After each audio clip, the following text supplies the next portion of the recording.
ये 100 करोड़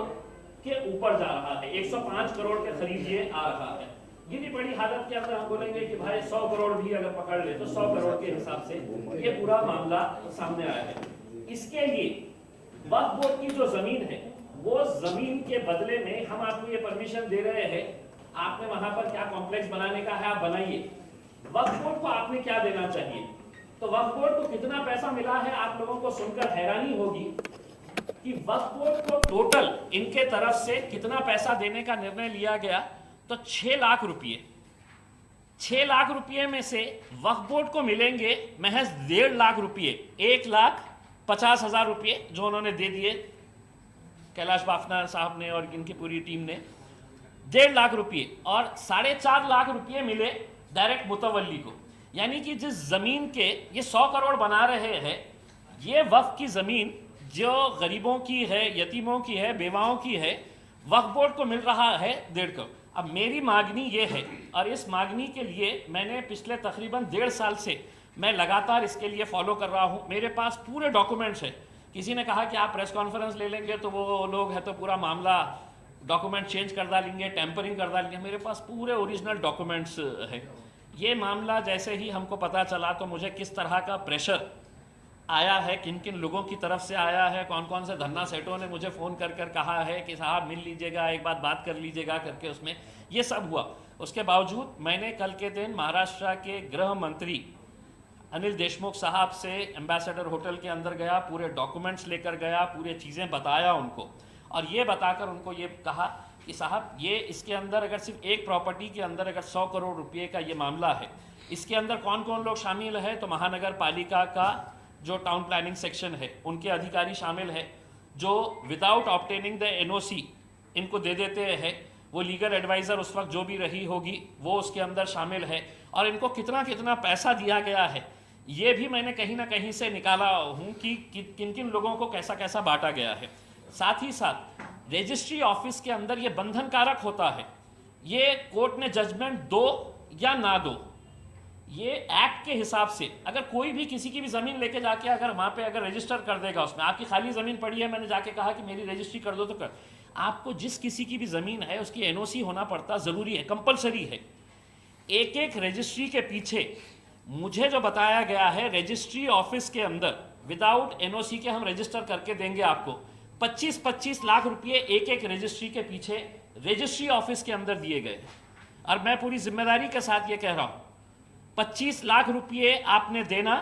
हमारे को वक्फ बोर्ड की एनओसी की जरूरत नहीं है, जो कानून के हिसाब से बंधन कारक है, जो कोर्ट के आदेश के हिसाब से बंधन कारक है कि आपने ये जमीन का कोई भी खरीदो फरोख्त नहीं होना चाहिए, क्योंकि ये वक्फ की जमीन है, कोर्ट ने भी कहा और रूल के हिसाब से भी है।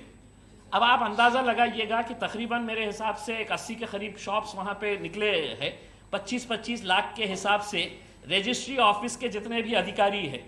कल से उनकी नींद उड़ी हुई है जब से मैंने उनको ये दिया हुआ हूँ, वो भी हाथ पैर मार रहे हैं कि किस तरह से अब इसको मामले को।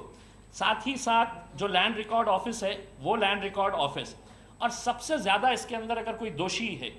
तो ये जगह के मुतवल्ली मतलब ये होता है कि वक्फ की ज़मीन हम आपको दे रहे हैं, आप उसके केयर टेकर हैं। ये जितने भी मुतवल्लियाँ हैं ये समझ रहे हैं कि ये ज़मीन हमारे बाप की जागीर है करके, तो इसको बेच डालो, अपने को पैसा चाहिए, चलो ये टुकड़ा तुम ले लो करके। तो वक्फ बोर्ड के अधिकारी, वक्फ बोर्ड के कर्मचारी, मुतवल्ली, महानगर पालिका के अधिकारी, रजिस्ट्री ऑफिस के अधिकारी, लैंड रिकॉर्ड्स के अधिकारी, ये सब लोग इसके अंदर दोषी है। मैंने पूरा सबूत के साथ है तो दिया है।